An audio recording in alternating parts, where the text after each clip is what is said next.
Always great catching up with the general over there at Extreme Couture, the head coach, Eric Nicksick, who will be in the corner of Sean Strickland as he's headlining the UFC Houston card coming up here in a few weeks against Anthony Hernandez. Eric, how's it going, man? Long time no talk. It's going well, man. Super busy, but blessed to be busy, So it's hit the ground running. We got, I think, five guys on the extreme or the Houston card. So Yeah. Jim's staying busy. Yeah, and saw your interview with Mike Heck, good buddy of mine. I know that, and that's how I found out that you and Strickland were working together, because obviously I know after his last fight there was a bit of a rift there. I was just curious, when did you guys kind of bury the hatchet? Was it when he got offered the fight with Hernandez, or was it much before, like long before that? When did you guys actually patch things up? Oh, long before that. I mean, Yeah. we're talking about this is a year ago when this all went down, and you know, ultimately, like I have to take responsibility for the situation at hand. I needed to handle that better, but he knew where my heart was and where I was coming from. There was a lot of lack of communication in between the last camp, and I think that we just things that we had to be better at. And about a week after the fact, I think him and I were fine, and we were working together. He was back in the gym, and so it was funny because we almost kind of forgot about it. And people were like, "Are you still working with Sean, or what's the deal?" And we had been working together ever since. Yeah, no, it's good to see that all work out. Now, one thing I wanted to ask you, and I know the fight was a while ago, I had heard going into that DDP fight that Sean was pretty hurt. Like he was dealing with some injuries. We don't have to go into specifics, but I heard it was to the point of where he almost didn't get to fight. And a lot of people criticize that performance about him maybe not being as aggressive. How much did the injury play into that performance? Because I don't think a lot of people look at that. They just think, oh, Sean wasn't aggressive, but I was hearing it was pretty serious what he was dealing with. Yeah, it definitely was. And I think that was part of the lack of communication, that I wasn't up to speed on the severity of the injury. Mhm. And I think of like being his coach and not knowing those things, and understanding how to help navigate him through that. That was what I think part of our hangups in the lack of communication leading up to. So he definitely was. Again, like you can't make that up as an excuse. Mhm. We took the fight, and I try to equate it to the same situation that Francis was in when he blew his knee out versus Cyril Gahn. That was a team decision. We Mhm. made that decision to take that fight.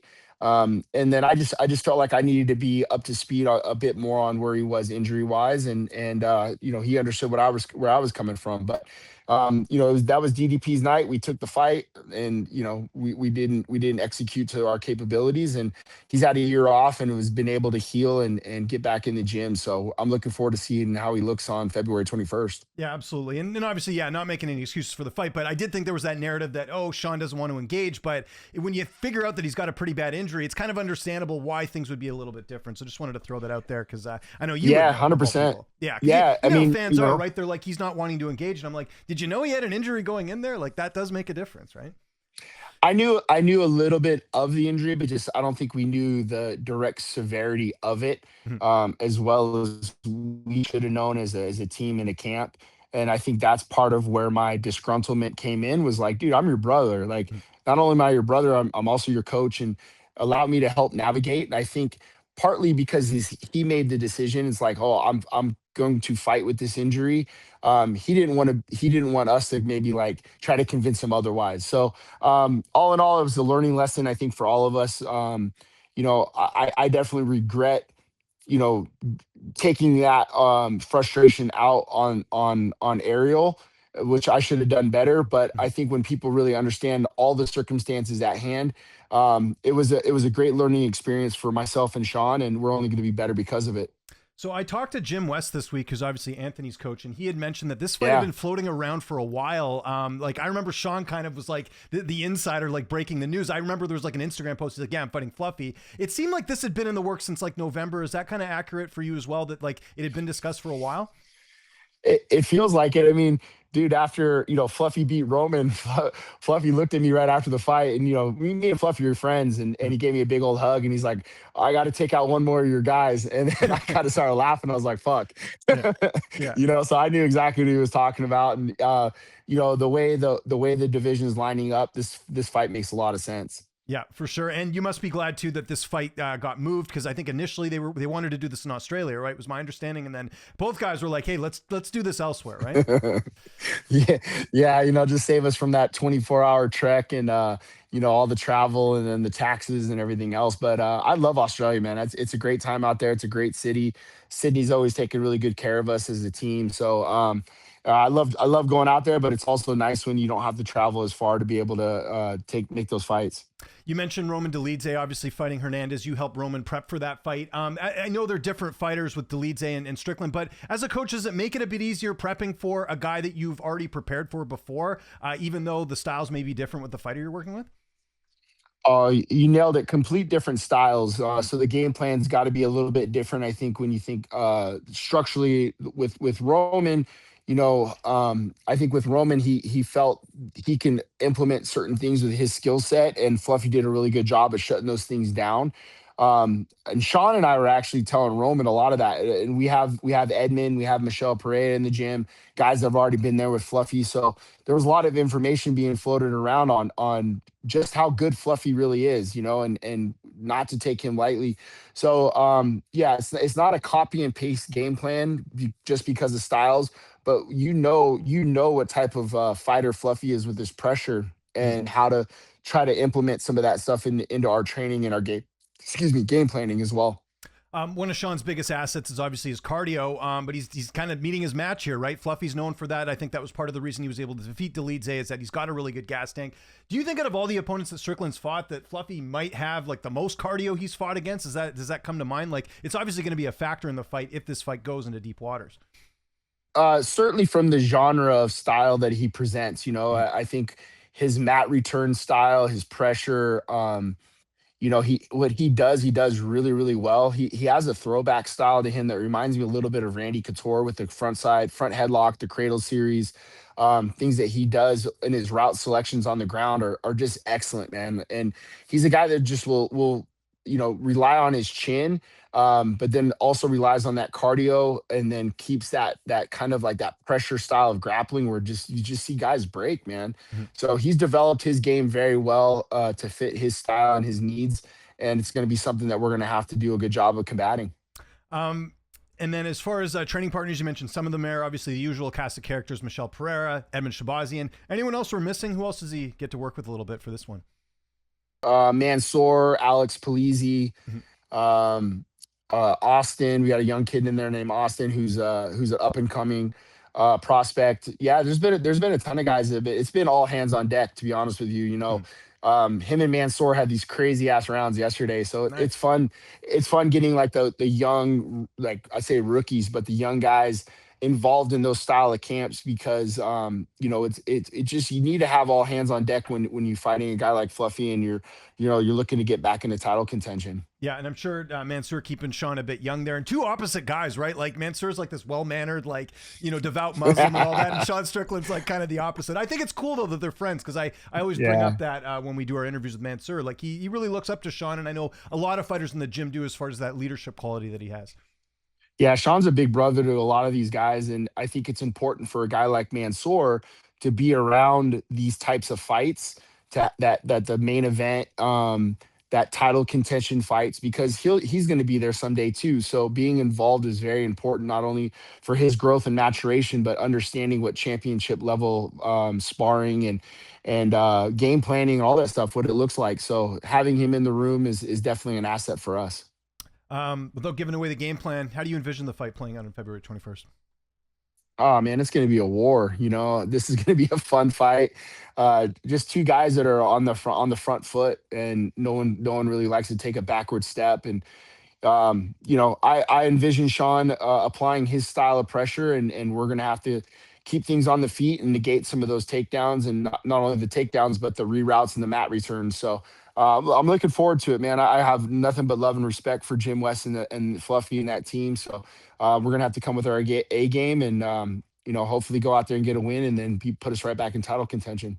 Yeah, and what's kind of cool about this fight, and I might not say this question properly, but like they're two fighters. Like Anthony Hernandez, all he does, I mean, if he self-admittedly says this, he fights, he's a father, and he smokes weed. That's it. Sean Strickland, pretty Yep. simple too. Like shooting guns, likes training, fighting, punching. Like, I think that's the cool part of this fight. You get two of probably the most honest people you're going to find in the sport. There's going to be a lot of F bombs at the press conference, I'm sure, Yeah. so these guys are just going to be bleeped out the entire time. But, Yeah. Fluffy spent a lot of time with us during COVID when all the California gyms were shut down. And Jim West is a great guy where, he wants his team to be able to travel and train. So, Max Griffin and Fluffy were out with us a lot. So, looking forward to the competition. I think that's the best way to put it. And both these guys are great guys, and looking forward to seeing what we can do. You mentioned it there. If Sean gets the win here, he could be right back in title contention. Would you put it past the way the UFC's done this matchmaking lately if they gave him Khamzat Chimaev, just because there's that bad blood? And listen, we just saw some of the matchmaking they've done recently. Like, it doesn't seem like they're that concerned with the rankings. It's more about these sort of rivalries, bad blood. I know, a lot of fans give Strickland some flack about the way he fights, but there's a storyline right there. Do you think it would be crazy if they gave Sean Khamzat Chimaev if he wins this fight? No, not at all. I think there is. Like you said, there's a backstory, and now it's kind of like who moves the needle. What storylines are available that you can make these great matchups. So I think if you can go out and get some style points and if and when how you win this fight, both guys I think are right there stylistically. Not only that, but with the backstory. So we go out and do our job, and we do our job well. Then I think it puts us right in a good spot for a title fight. And what about a style matchup with Sean and Chimaev? Just because I know people will say, well, Chimaev dominated DDP. DDP beat Strickland twice, but Strickland's got good takedown defense. Like, he's good on the ground. There's that element that, again, styles make fights. How interesting would that fight be with Sean's pace, his cardio, his ground game, takedown defense, and all that against a guy like Chimaev? Yeah, very interesting. Chimaev has gotten so much better too with his blend of MMA wrestling into his takedowns. I mean, I wouldn't even say so much better. He's always been really good, but I think he just does such a good job with his feint level change to his entries, how he can keep the hands guessing. So not thinking too far ahead, but stylistically, I think that's going to be a really good matchup if we're able to get it. Always got to talk about some other fighters that are coming up here at your gym. One I wanted to mention, and I mentioned this to you in the messages, Kai Kamaka. I know it's been a grind for him to get back to where he is. He's coming off that highlight reel finish. Do you think we'll see him back in the UFC? Because I think he's getting pretty close. I know he had that split decision to Diego Brandao, but outside that, he's looked great since leaving the UFC.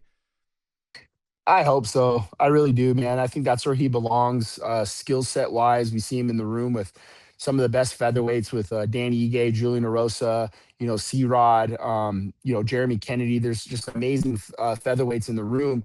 And we see what Kai Kamaka is capable of. And then we saw that in the fight on Thursday. So I definitely think that's where he belongs. I talked to Sean Shelby right after the fight, and that's exactly what Sean wanted to see.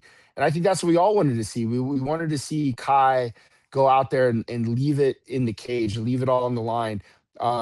By no means do I feel like he fights safe, but sometimes he'll fight at somebody else's level, and takes his level down a hair. And that's what we were kind of on him about all camp, is like, don't fight at this guy's level, fight at your level. And then when you see the holes and the openings, tear through it. And that's exactly what he did. And he was able to go out and get a finish. And I couldn't be more proud of him. Who else do you have coming up? I know we'll be here all day if we name everyone, but just, what comes to mind when I say, what your schedule is going to be busy coming up here pretty soon. Yeah, I got Nikita in a couple weeks. That's going to be for the title fight for CFFC. Young up and coming kid as well. He's 8-0. I'll come back home, and then I head out to Houston for I'll have Puna, I'll have Danny Ige, and then we'll have Sean, of course. Team wise, we have Jocelyn on the card, Michelle Pereira on the card. And then I think what do we got? March is Brad, Chris Curtis, Mansoor, Julian Erosa. Yeah, so we're rolling, man. That's great. And making time for me doing these interviews, Eric. Really appreciate it. Always. If there's anything you want to plug before we get out of here, anything you want to mention, I'll give you the last word. No, Tony Diaz just had a back surgery a couple days ago. So shout out to Tony. Hope he's feeling better. He was in remission from cancer, and then the guy goes and has a back surgery. So he's always in the freaking hospital. There you go. So shout out to Tony. Hopefully he's doing better, and we'll see him in a couple days.